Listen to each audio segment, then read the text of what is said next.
Fala pessoal, a gente está aqui para tentar esse método novo, né? Alguns alunos pediram que nós professores gravássemos as aulas, né? Que não somente utilizassem aquelas que tem disponível na internet, porque queriam ver nossa voz, queriam ver nosso rosto. Então tá aqui, tá? Nosso material, nosso equipamento, né, de gravação não é tão bom quanto os que tem disponível na internet, mas a gente vai tentar. E vamos dar continuidade, então, ao nosso conteúdo que a gente está tendo, né, que a gente está vendo botânica, né, estudo dos vegetais. Da última semana nós estudamos sobre a histologia, né, os tecidos vegetais, né, a gente viu os meristemas, os tecidos adultos e por aí vai. Então agora a gente vai ver a morfologia dos vegetais, tá bom? Compartilhar aqui com vocês a minha apresentação, né, da nossa aula de hoje. Acho que agora foi. Beleza. Então vamos lá.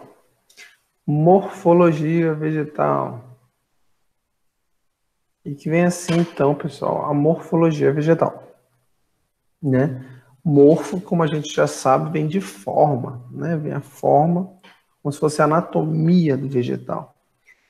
Então, sabe aquela morfologia clássica que a gente estuda desde lá das séries iniciais, lá, primeiro aninho, segundo aninho, que é em que quantas partes se divide o vegetal, né? Raiz, caule, folha e fruto. Então, a gente é basicamente isso, só que agora a gente vai ver com uma maior riqueza de detalhe, tá bom? Então, vamos lá.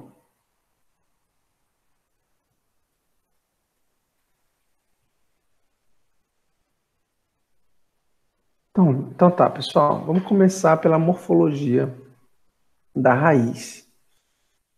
Bem, a raiz é a zona de crescimento do vegetal, né? É a primeira parte ali do vegetal que vai se originar do crescimento do embrião do vegetal, da semente. Então, a raiz, ela vai dar início ali na formação da radícula, tá? A radícula é uma estrutura embriológica, como a gente pode chamar a radícula de uma raiz embriológica, tá bom?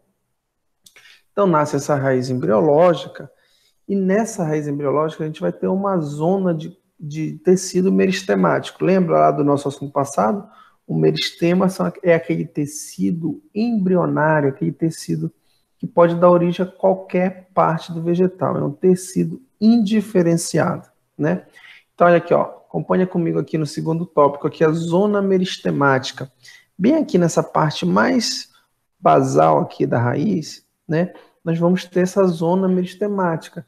Como eu falei para vocês, se o meristema é um tecido que pode dar origem a qualquer parte do vegetal, a gente está falando de uma zona de crescimento, né? A zona meristemática, que também é chamada de zona de distensão, ela vai proporcionar o crescimento do vegetal. A partir daí vai se dar o crescimento do vegetal. Então, olha aí, zona meristemática, ele é formado por células em constante mitose, né? Ele vai sofrer durante todo o tempo esse processo de divisão celular justamente para aumentar o tamanho do vegetal. Determina o crescimento das raízes em comprimento, então ele vai ter, né, aquele crescimento para cima, em altura, tá bom?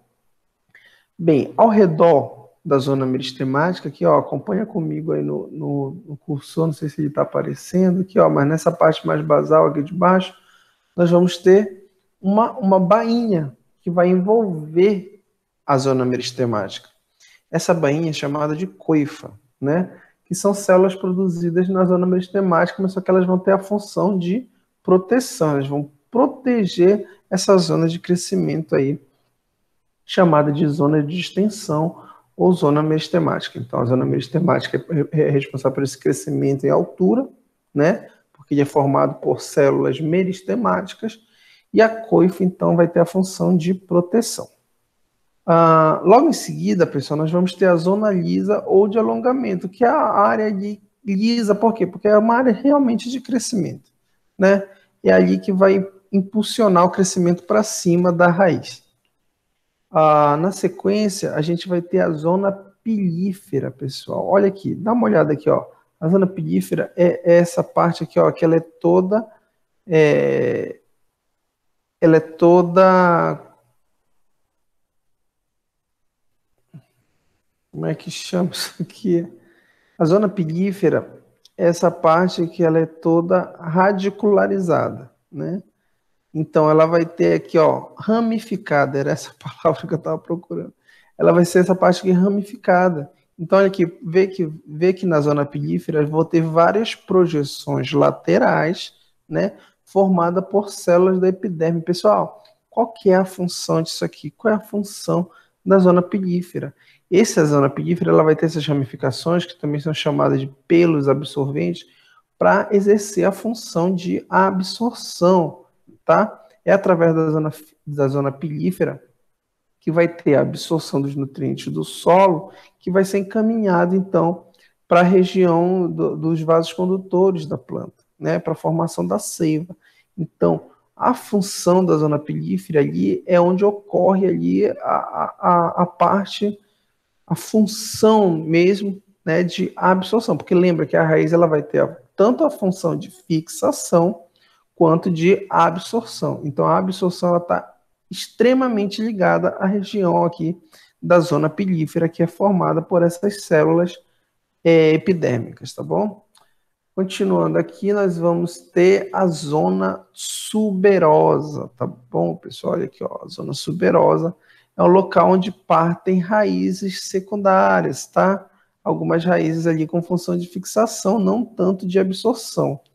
Tanto não é de absorção, pessoal, porque essas raízes, como o nome já diz, ela é uma zona suberosa, né? Ela vai ser impregnada por uma substância chamada de suberina. E todo o tecido vegetal, como a gente já viu na aula passada, né, o suber, todo o tecido vegetal de suber, epidérmico de suber, ele é impregnado por suberina e isso mata as células. Logo, não vai ter função de absorção, apenas função de fixação mesmo, tá? Então, ela vai ter aqui uma zona de sub-ramificações e tudo mais, mas essa aqui realmente já vai ser a região terminal da raiz, que é onde vai começar o colo, que é a zona de transição entre a raiz e o caule. Então, basicamente, nós vamos ter, então, essa anatomia aqui, essa morfologia da raiz, tá? O que é importante? Saber da zona meristemática, associar o crescimento, coifa está associada à proteção da zona meristemática, a zona lisa ou de alongamento, que é a região que vai impulsionar o crescimento para cima, né?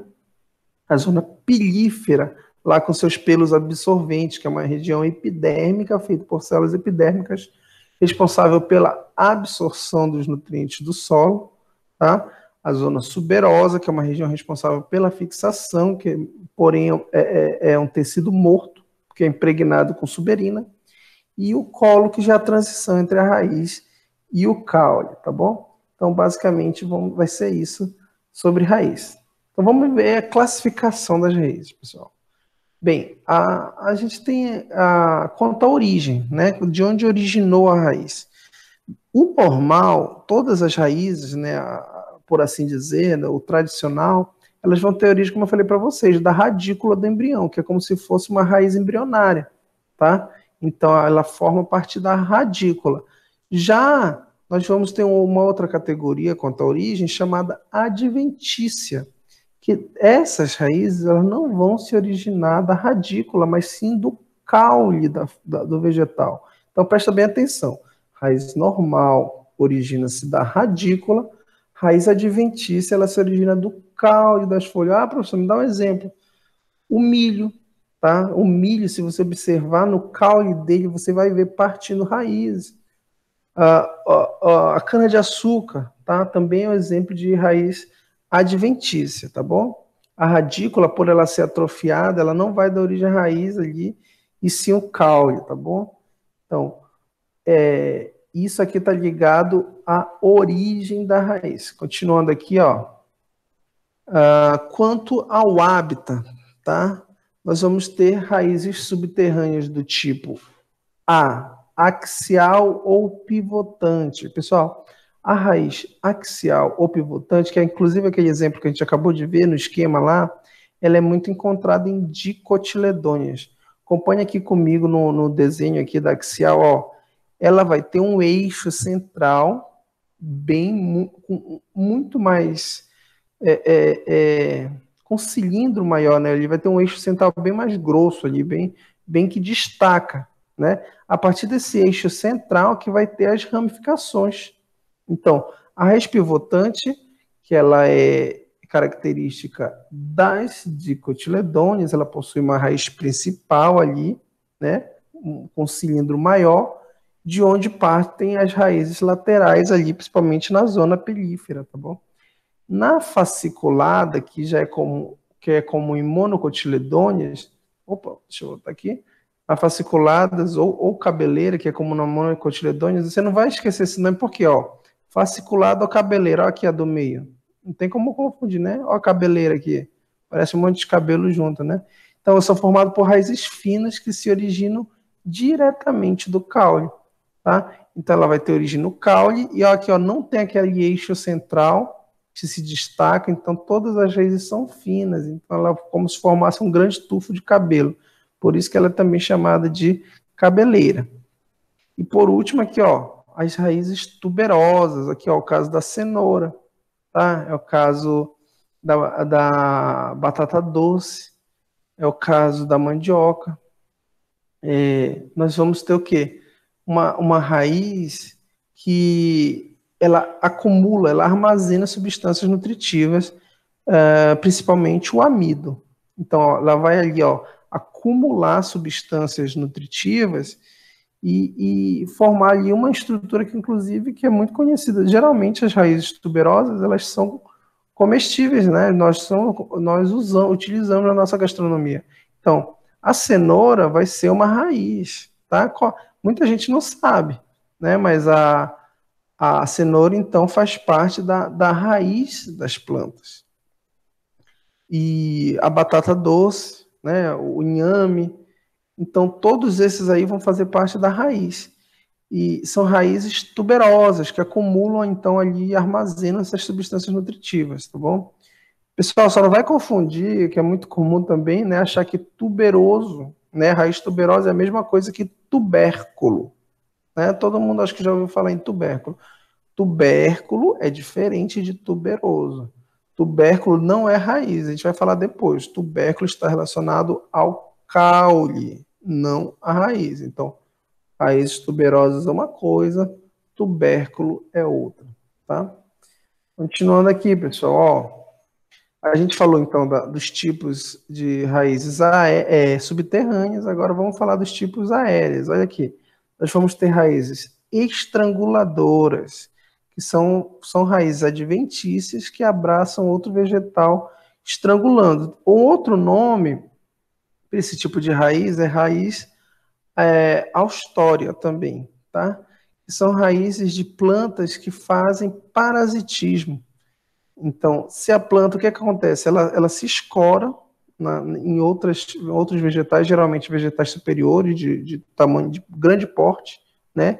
E elas começam aqui a estrangular ali o caule do vegetal até chegar nos seus vasos condutores de seiva, no xilema mais especificamente, para roubar desse vegetal que ele está se escorando, ele rouba, então, esses nutrientes. Por isso que é um caso de parasitismo, porque está tendo prejuízo ali para o vegetal que está sendo estrangulado, tá bom? Então, onde a gente vai ver esse tipo de raiz estranguladora? Erva de passarinho, no cipó chumbo. Por isso que quando esses parasitas aparecem na árvore, eles podem levar a árvore à morte, né? Porque eles vão roubando nutrientes da árvore parasitada.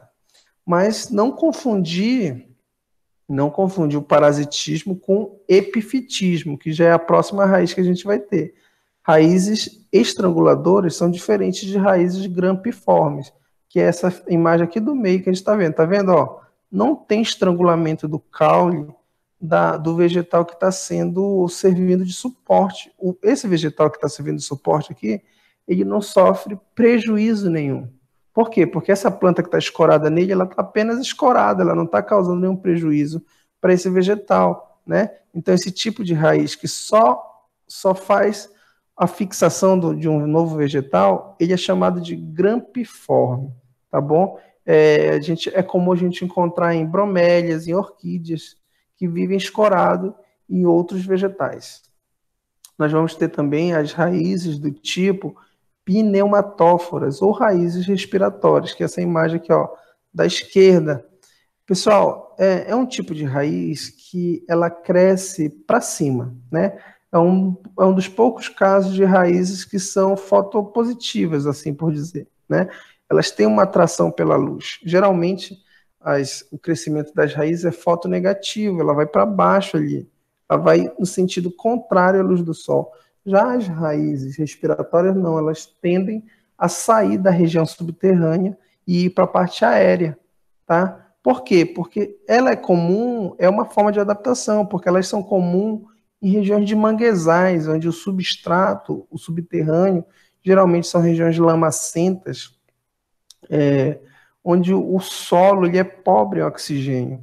Então essas raízes elas se adaptaram evolutivamente para retirar o oxigênio do ar, da atmosfera e não do solo, porque quase não há o oxigênio no solo, tá? Então elas saem da parte submersa e vão então para fora do solo, tá? Então, tipos de raiz aérea, estranguladoras, que a gente encontra em vegetais parasitas, raízes grampiformes, que a gente encontra em vegetais epífiticos ou que fazem epifitismo, e pneumatóforos ou respiratórias que a gente encontra em árvores de mangue, tá? Aquelas que precisam retirar o oxigênio direto da atmosfera, porque o solo é pobre em O2. Tá. Continuando, nós temos aqui, ó, seguindo exemplos, né, o austório que a gente já falou, né, que penetra no tecido vascular de outra planta e sugam sua seiva, né, que elas estrangulam também, é um tipo de raiz estranguladora. Raízes suporte ou escora, pessoal, também são raízes que vão sair do caule de regiões assim muito superiores do caule, aqui, ó, como vocês podem ver nessa imagem, elas saem da região superior do caule e servem como suporte para os vegetais, tá? Então, elas já ajudam a fixação, além da questão de tirar, de absorção, né, de oxigênio e tudo mais, elas ajudam a fixar, a escorar o vegetal no substrato. E as raízes tabulares, tá? Que promovem o aumento da sustentação da planta. Pessoal, essa aqui do meio, essas raízes tabulares, são muito comuns na floresta amazônica. É importante vocês lembrarem, como é o caso da samalmeira, por exemplo, né? Da salmamã. Ela tem essas raízes tabulares e elas não são profundas. Isso é um detalhe interessante para a gente lembrar. Elas não são profundas. Por quê? Porque no solo amazônico, como a gente já comentou algumas vezes, o solo amazônico ele é pobre em nutrientes, né? A maioria dos nutrientes da região amazônica elas vão estar o quê? Na superfície, né? Então, essas raízes tabulares, além da sustentação da planta, elas também servem ali para tentar aproveitando o máximo da absorção do solo amazônico, onde os nutrientes ficam ali na região da serrapilheira, que é na superfície do solo. Plantas aquáticas, pessoal. Plantas aquáticas elas vão ter um tipo de raiz também especializada para esse tipo de ambiente. Olha, essa foto aqui mostra um vegetal bem conhecido de todos nós, que é a Vitória régia, e eles vão possuir um tipo de raiz aquática, tá? Como que é essa raiz? Ela possui um parênquima aerífero. Aerífero, o nome já diz, aerífero, o que armazena bastante ar, tá? Isso vai ajudar a planta a flutuar. Não tem quando você enche um balão, né? Quando você enche alguma coisa de ar, que essa coisa ela vai servir ali, vai ficar flutuando na lâmina d'água. Então, esse tecido vegetal da raiz, por ele ter espaços muito grandes para o acúmulo de ar, ajuda na flutuabilidade do vegetal, tá bom? Então, são esses os tipos de raízes aí que a gente encontra, tá? Terminando aqui essa primeira parte, para depois a gente falar sobre o caule.